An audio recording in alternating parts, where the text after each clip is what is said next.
Hello everyone, welcome back to the channel. I'm Kris. This video is sponsored by Yasin Muhammad. This is Seerah part 56, the Battle of... Oh, I know this one. I want to say Khandaq, but I don't say it cool. Oh, real fast. You know how sometimes I'll say, oh, the Battle of... And then I'll say, oh, you know, my microphone didn't work at the very moment because I can't pronounce the word. There's somebody who took offense to me doing that. They thought that I was legitimately insulting the Quran. And I was like, no, I just don't pronounce it. I can't pronounce it. I'll butcher it. So it's just a joke. They didn't find it funny. So that happened. So before we get, I tried to explain it to them. They didn't care. So before we get started, you can click that thumbs up, subscribe to the channel. If you want to sponsor a video, click on that thanks button, donate to the channel, request a video, and then there you go. I shout you out, call your name, and say thank you. This is going to be, what do I feel like? There you go. This is going to be 3 parts, about 24 minutes apiece. So I'm going to shut my face. I do have a beverage, so I'm going to fill up my beverage, and we'll get started right after these messages from a sponsor.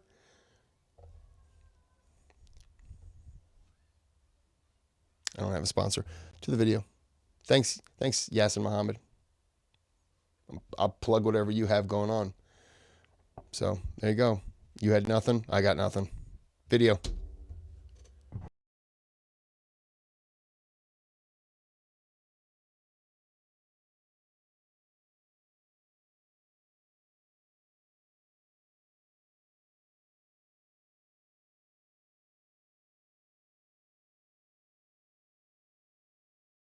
بسم الله الرحمن الرحيم الحمد لله رب العالمين والصلاة والسلام على سيدنا محمد وعلى آله وصحبه أجمعين أما بعد. Today, alhamdulillah, we're going to begin the next segment of the Seerah, and that is the very famous battle, the Battle of Khandaq. The Battle of Khandaq is also called the Battle of Ahzab. And of course, Khandaq, we all know this basic Seerah stuff. Khandaq, and I said Khandaq. Khandaq. I didn't get it right, is what I'm saying. Khandaq means the trench, and Ahzab means various groups gathered together. Typically it's translated in English as the Confederates, but Hizb is a group and Ahzab is the groups. So Ahzab is the various groups, and generally speaking, English Seerah authors translate Ahzab as the Confederate armies, meaning the armies of different tribes. This is the meaning of Ahzab, that it's not just one tribe, it is multiple tribes. Now the Battle of Khandaq, when did it occur? As with many incidents of the Seerah, once again there are a number of opinions, and in fact this time the opinion is quite serious because we have people that are very famous on both sides of the equation. So just a little bit of a detail more than usual, otherwise I try to gloss over stuff, because again in the end of the day, frankly, there's very little practical importance. Suppose it happened this year or that year, it's not much difference in terms of benefits we derive, but nonetheless, for the sake of historical accuracy, which year did the Battle of Ahzab occur? There's 2 main opinions. The first opinion, 4th Shawwal, 4th... Real fast. I totally get the historical accuracy. I get it. It'd be like somebody telling me about the Civil War, and they're like, you know, in the Civil War in 1943, I'd be like, well, wrong war, but okay, keep going. AH after Shawwal, right? The month of Shawwal in the 4th year of the Hijrah. Now, this means how many years after Uhud? Uhud. When did Uhud take place? Tuesday. When did Uhud take place? It took place on a Tuesday. 2nd year? When did Badr take place? We're all getting confused. We're all getting confused. When did Badr take place? 2nd year. 2nd year. You're all getting confused. This is basic Seerah quiz. Badr takes place second, Uhud takes place third. How can you guys be? You said that. I tried telling him. I was telling him. I said 7, but in America, 7 means 2. Don't fact check that. Okay. Badr takes place second. Now guys, remember, there's no 0 in the seerah. I think this is where you got confused. There's no 0. When the month the Prophet migrated, that is the first. That is the first. There is no 0. Time doesn't have 0. The first year of the calendar is the first year. Badr takes place basically at the beginning of the next year, which is the second year. Uhud takes place the third year. So if it is the fourth year, this means the next year Khandaq took place. Now, what is the evidence that people say took place in the fourth year? The evidence is a very explicit hadith in Bukhari. This is why we have some big giants holding this opinion. Very explicit hadith in Bukhari. First person account. Ibn Umar, the famous son of Umar ibn Khattab, Abdullah. Ibn Umar said, on the day of Uhud, I was 14 years old. And I stood in ranks in Uhud wanting to be accepted. And the Prophet ﷺ, what did he do on Uhud to the 14-year-olds? Rejected me, right? And on the day of Khandaq, I was 15. فَتَجَاوَزَنِي, he let me go by. Okay? So this hadith, it's as authentic as the sun. It's in Sahih Bukhari. It is basically first person narration. And he's saying, I was 14 at Uhud. That's why I was rejected. And then at 15, I was accepted. So if Uhud was third year, which we all agree, that's basically one of the battles, there's no ikhtilaf. Badr and Uhud, there's no ikhtilaf, by the way, right? So if we say that Uhud took place third year, then obviously simple math, Ibn Umar is saying, I was 14, when I turned 15, Khandaq took place. So then automatically, by default, that becomes Shawwal of the fourth year. Okay. Why was he not accepted at 14 but accepted at 15? Is 15 an age where they consider you okay to battle? Or at 14 would he have been acceptable, but maybe he was I keep wanting to say like childish, just wasn't mentally ready. I was doing this, I just not mentally. You'll explain. Who held this position? Major giants. Imam al-Bukhari is at the forefront here. Obviously, he's the one narrating the hadith, right? And one of the most famous authors of the Seerah, one of the most famous people of the Seerah, his book no longer exists. This is Ibn Shihab al-Zuhri. Ibn Shihab al-Zuhri, Imam al-Nawawi, Ibn Hazm, the famous scholar from Spain, Ibn Hazm, he says, there can be no doubt that Khandaq took place in the fourth year of Hijrah. Yani jazama, because there cannot be any doubt. It's crystal clear. Ibn Umar is narrating the first person. How can you doubt that it took place in the fourth year of the Hijrah? However, we all know, many of you have never heard of this opinion that it's the fourth year. We all know that it took place in the fifth year. That's what we've been taught, right? That we have been studied that it's taken place in the fifth year. Where did this opinion come from? This is the opinion of pretty much all of the famous authors of the Seerah, starting from Ibn Ishaq to Ibn Hisham to At-Tabari to As-Samhudi. We haven't discussed him, but he's a medieval scholar of Egypt who's a specialist in Seerah. Ibn al-Qayyim, who is one of the greatest specialists of Seerah. He's written many treatises, not independent, but within his books about the Seerah.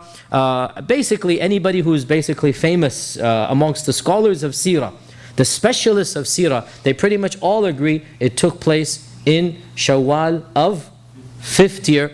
One or two, by the way, Al-Waqidi and Ibn Sa'd, they said Dhul Qa'dah of the fifth year, but still they said fifth year. That difference is a bit more trivial, 2 months, but fifth year. Now, where is their evidence from? They say piecing together the whole Seerah. You can see I haven't fully recovered. Bismillah. Piecing together the whole Seerah, it doesn't make sense to place Khandaq in the fourth year. It wouldn't fit.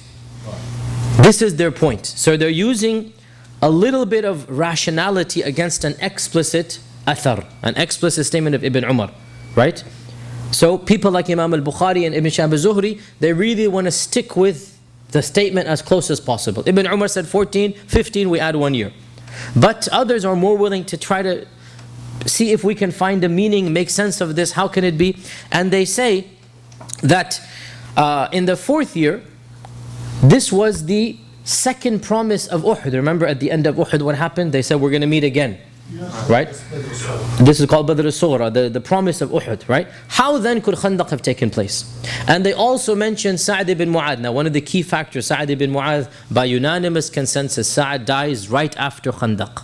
By unanimous consensus, right? And the death of Sa'd basically is marked to the 5th year, right? So piecing together all these other things, they say it must have been the 5th year. Okay, what do we do to Ibn Umar's narration? 14 to 15. What do we do? Al-Bayhaqi says, maybe he had just turned 14, and then in Khandaq he was right at the end of 15. At the Khandaq, right at the end of 15, right? Now, nice attempt, but frankly that's 2 full years, so it doesn't quite make perfect sense. But to salvage this, we say, who kept track of birthdays back then anyway? Who kept track of birthdays? And because from Shawwal of 3 to Shawwal of 5 is 2 full years. So technically your birthday cannot be, on both of those days that you were 14 and 15. That's really not possible. You are either 14. Sorry, I was just laughing because walk up to somebody and you're like, when's your birthday? Like, how old are you? And they're like, I have no idea. I'm maybe 3. And they're like, really? You're 3 years old. You're married. You got 9 kids. You're like 58. He'd be like, I don't keep track. Maybe 3 or 4 by now. I don't know. She'd be like, yeah, come here. I'm going to hit you with the shoe. Come here. And by the way, maybe the one guy who got hold on, my nose itches. Uh-oh. My nose is itching. Okay. I'm fine. Thank you for worrying about me. Maybe the one guy who mixed up the 4 and the 5 for the year of the battle. He just hit the wrong key when he was punching it up on his typewriter. Come on now. Acceptable. And then 16, or you get my point here. Still, ala kullin, the point is roughly who kept track of birthdays. They were not that precise. So this is a valid point that, okay, he was early 14, and then basically late 15, maybe even turned 16. But the point is, he's just trying to say that it was so close apart, and the Prophet let me participate in the battle of Khandaq. And so, inshallah, the correct opinion, the battle of the Khandaq took place in the 5th year of the Hijrah, in the month of Shawwal. Now, what was the battle? How did it start? What was the reason of this battle? The reason of this battle was an instigation by the tribe of the Banu Nadir. The tribe of the Banu Nadir. The tribe of the Banu Nadir had been expelled, if you remember, right? They had been expelled after almost a showdown, remember? After, what did they do? Remember, what did they try to do? They tried to assassinate the Prophet. And in addition, we said they had done other things as well. But the real thing that was the final end of it was the blatant attempt by their leaders. They agreed, the 3-4 of their leaders, to throw that rock onto the Prophet ﷺ when he was sitting at their fortress. And the fortress, the point of a fortress, you have access on top. So they said, and they must have had, just like we see in the movies and whatnot, they have those big boulders, they have all of this ready to be thrown onto the enemy. So they said, this is your opportunity, let's roll the boulder and throw it down on him, khalas, end of story, right? So this is when they were expelled. Now, what was the condition of expulsion? Who remembers? Leave your weapons, leave all your property, but you may take what your camels can carry, right? And that's why they took their doors even. Whatever your camels can carry, you can take. Where did they go? Khaybar. Where is Khaybar? If you drive, it's less than 2 hours away. Khaybar is in the vicinity, right? Khaybar is not the other side of the world. Driving from Khaybar to Medina is around 2 hours. It's not that far away. So the Banu Nadir are still hoping to get their land back. In the end of the day, land is worth a lot more than the doors that they carried on their camels, right?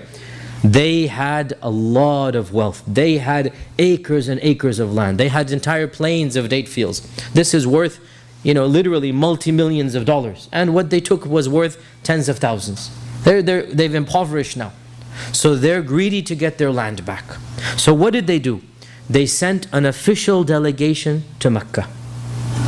The tribe of Banu Nadir sent an official delegation to Mecca with all of their seniors. This is a high-level delegation.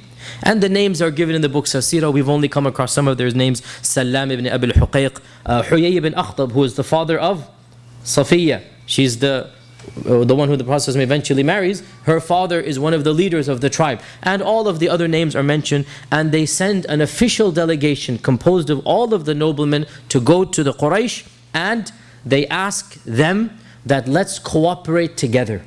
The Quraysh and the Banu Nadir with the Yahud of Khaybar as well. Let's all cooperate together and simultaneously attack the Prophet sallallahu alaihi wasallam. And they said, we will give you as much money as you need. Now they had the wealth of the people of Khaybar, right? The people of Khaybar also want to help them out because they're obviously the same kith and kin or the same religion. They said, we want to help you out. And they also have the support of the Quraysh, because the Quraysh is very severely impacted for the last 4 years because of the trade route to Syria having been almost destroyed. Basically, in essence, it has been destroyed. So, now the Quraysh, what was their relationship with the Yahud? The Quraysh were somewhat fearful of them, and they had a big inferiority complex. The Quraysh, they felt that this group were worthy to be feared of. Why? Well, number one, they were the Yahud always acted in a manner that they were superior. And this rubbed down on the Quraysh. The Quraysh felt that the Yahud are superior. They literally felt it. Why did they feel it? Because these people have a culture, have a civilization. They have a book, every one of them reads. Remember, the Quraysh are illiterate, right? Every one of them reads. They have a book they claim is from God. And everybody knows that they had an ancient civilization. They have people all over the world. This is a very different culture than the Quraysh. So the Quraysh felt a type of complex, and they never really fully trusted them, but they did have this secret admiration at the same time. I was going to say, then they're not going to trust them. Come on. They're not going to trust them, and at the same time, they're going to feel like because they can't read, and those people can, there's going to be a little bit of animosity. Jealousy in a way, because it's admiring them like, oh man. Because if you could, in a way, who wouldn't want to switch places with someone who's in outside looking in? You see this group as elevated above your own. Who wouldn't want to be there? Feel like you have more advantages. You're better off. You can read. I mean, back then, reading, holy crap, that's amazing. You can read and write. I need you got to marry my sister. Like this, that's amazing. Who wouldn't want to? And then you look at it and you think, now you're going to harbor some ill will, some animosity. Oh, they think they're better than us because they can. But in the same just 2 seconds ago, you were like, man, I'd love to be in that position. But okay, they can read. They can write. Oh, you're so important, aren't you? And then instantly it just becomes distrust. Well, they can read, right? They can write. What are they writing? Because we can't read it. What are they? Who are they communicating with? And just your own. I'm not going to say failure because that's a harsh word. Your own, I guess, faults to where you're not reading, you're not writing, which they probably didn't need, but disadvantages in a way snowball into a complete, like, I don't want them around. Well, you know what they can do. They can read and write. Bunch of witches, bunch of sorcerers over there, I bet. And you don't want any part of them. And in the same spot, if they walked over and like, hey, we have an opening, we'll take one of you. Yeah. No. These people, they don't trust you. Me, I've always had your back. Yeah, I'm going to go. So, yeah, kind of is what it is. Is that true, what I'm saying? Who knows? It's just kind of, looking back on history at various things, it's kind of how things play out. Everyone looks up and thinks that somebody else who's above them is in a better position because they have wealth or they have this or they have that. But that's not necessarily true, because their life may be terrible and they're making up for it by having a nicer house, a nicer car, a nicer camel, whatever. So you can't judge that as much as we all do. And so Abu Sufyan says, and he's astonished that the Quraysh are reaching out, that the Yahud are reaching out to them. Abu Sufyan says, tell me, you are coming to us to fight against Muhammad ﷺ. And he says, no doubt, anyone who fights against him is a friend of ours. But, so Abu Sufyan is confused. How can you come to us? Whose religion is closer to your religion? Our religion or his religion? See, because the Quraysh are confused. From their perspective, it seems that the Yahud and the Muslims are very similar. And really, they are. We are. I mean, frankly, there is no religion in the world that is closer to Islam than Judaism. In theology and in laws, the halakha and the sharia are two sides of the same coin. Halakha is literally their term for sharia. And halakha literally means the way. And sharia literally means the way. They call their laws halakha. And we call it sharia. And halakha means the way. And if you compare anything from tahara to at'ima to food and drink to libas, everything is like 80% is almost the same. It's amazing, right? And I mean, I have a footnote here. How did this similarity take place? The Prophet never studied the laws of the ancient Yahud, right? All of these detailed laws, down to the minutiae, it is almost exactly the same. How? Because of course it comes from the same source. Comes from the same source. Otherwise, it's impossible to explain the tashabuh or the similarity. So from the perspective of the Quraysh, why are you coming to us? Aren't you guys basically? So they said, who is more rightly guided? Who is closer to you? Who is closer to the truth? And they said, you are the ones who are more rightly guided than the Muslims, and you are closer to the truth than the Muslims are. Than Muhammad. They didn't say Muslims, they said Muhammad wa ashabuhu. Muhammad ﷺ and his companions, right? At this, Allah subhanahu wa ta'ala exposed their plot in the Quran, and He quoted them directly. And we recite these verses to this day. Surah An-Nisa, verse 50. Surah An-Nisa, verse 50. أَلَمْ تَرَ إِلَى الَّذِينَ يَزْعُمُونَ أَنَّهُمْ أُوتُوا نَصِيبًا مِنَ الْكِتَابِ. Don't you look at those people, they think they have been given a portion of the book. وَيَقُولُونَ لِلَّذِينَ كَفَرُوا. And yet they say to those who have disbelieved, هَؤُلَاءِ أَهْدَى مِنَ الَّذِينَ آمَنُوا سَبِيلًا. They say to the Quraysh, these people, you are more rightly guided than the believers in your path. So Allah subhanahu wa ta'ala quoted them and exposed their plan, that there's been a collaboration between the Banu Nadir and between the Quraysh. So after they convinced the Quraysh and the Quraysh willingly agreed, the Yahud then sent a delegation to the tribe of Ghatafan up north. So they go to the Quraysh down south, and then they send a delegation up north to Ghatafan. And Ghatafan was the largest tribe up north. And the Quraysh is the most prestigious and the most well-armed and the most connected tribe down south. The two immediate tribes that can come down and come up to Medina, right? And Allah says in the Quran, إِذْ جَاءُكُم مِّن فَوْقِكُم وَمِنْ أَسْفَلَ مِنْكُمْ. Some have said, this translate says, when they came to you from above and from below. Some have said from north, the Ghatafan, and from south, the Quraysh. Right? إِذْ جَاءُكُم مِّن فَوْقِكُم وَمِنْ أَسْفَلَ مِنْكُم. We're going to get to these verses, I'm jumping the gun. But the point being, they send a delegation to Ghatafan. And the Ghatafan, they don't really have that big of a vested interest. Sure, they've been irritated a bit, but it's not as if they're depending on the trade route. You see, Quraysh, the trade route was their lifeline. It was their blood. If they don't have the trade route, they cannot exist.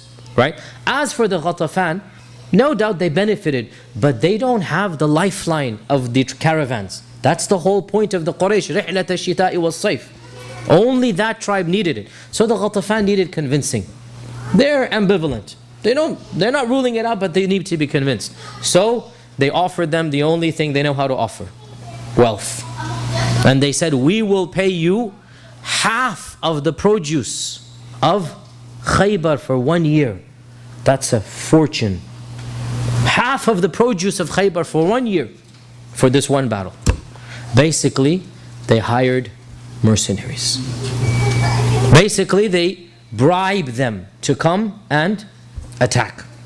Now, the Ghatafan were a Bedouin tribe. Out of all of the tribes, they were known to be the most wild, really. I mean, the most uncouth and also the most barbaric, right?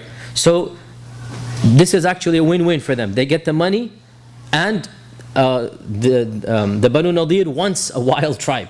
It wants a very uncouth tribe. It wants somebody like this without any morals and whatnot, right? Of course, this would flip against them because the first tribe to flee was also the Ghatafan. But again, you get the point here. When you have people like this, they're not fighting for a cause. They're hired mercenaries, right? These are people, they just want your money. And they have no genuine interest to be there other than the money. So half of the wealth of Khaybar for 1 year has been promised to them. And so the Ghatafan got on board as well.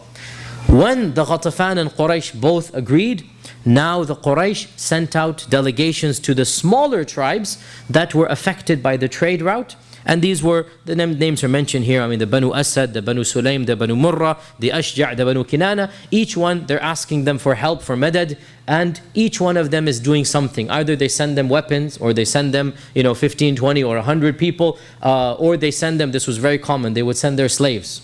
Because again, this is what the way the world works back then. We're not going to go take our 50 slaves, just go take them, right? And so the point is, every one of these tribes is helping in arms, in weapons, in armor, in horses, whatever is convenient, whatever is. And all of these tribes, their main interest is the caravan. Other than the Ghatafan, they're getting the mercenary hired by the Banu Nadir.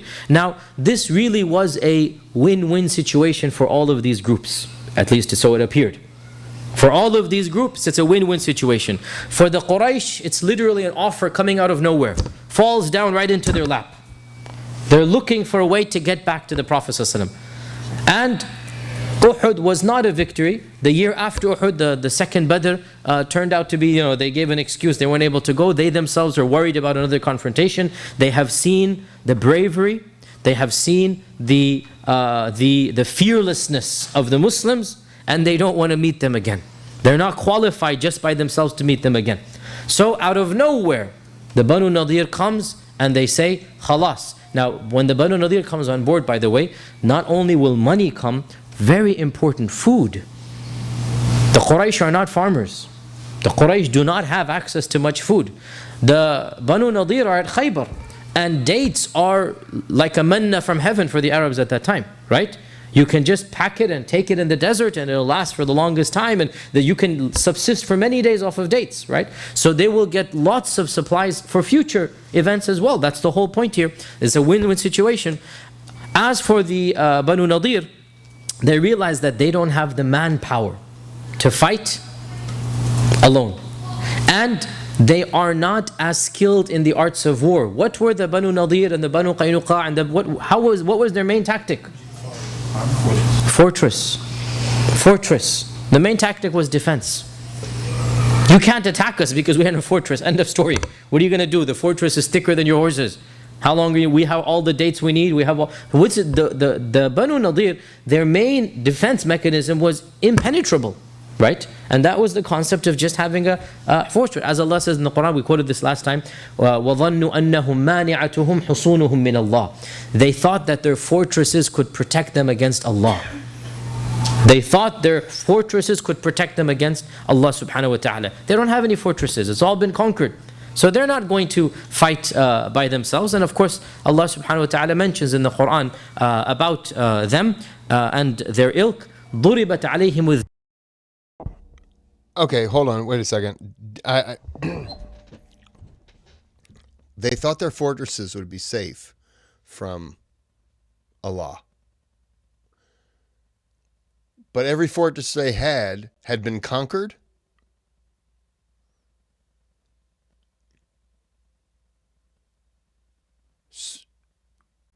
So why do you think your fortresses would be safe? I have to cough. Oh, Dr. Yasir, you're making me cough now. You got me sick.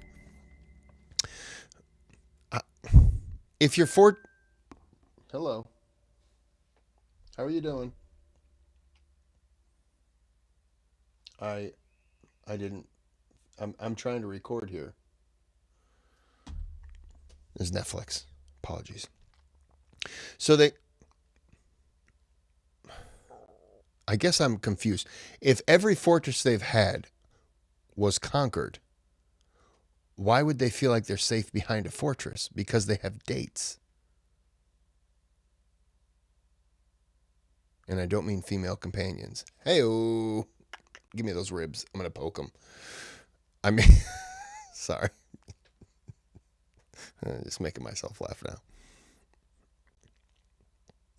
That's like me saying, I've never had a house burn down, except every home that I've been in has burned down. Well, what are you talking about, man? I guess I'm a little confused because it just seems weird to... Anyways.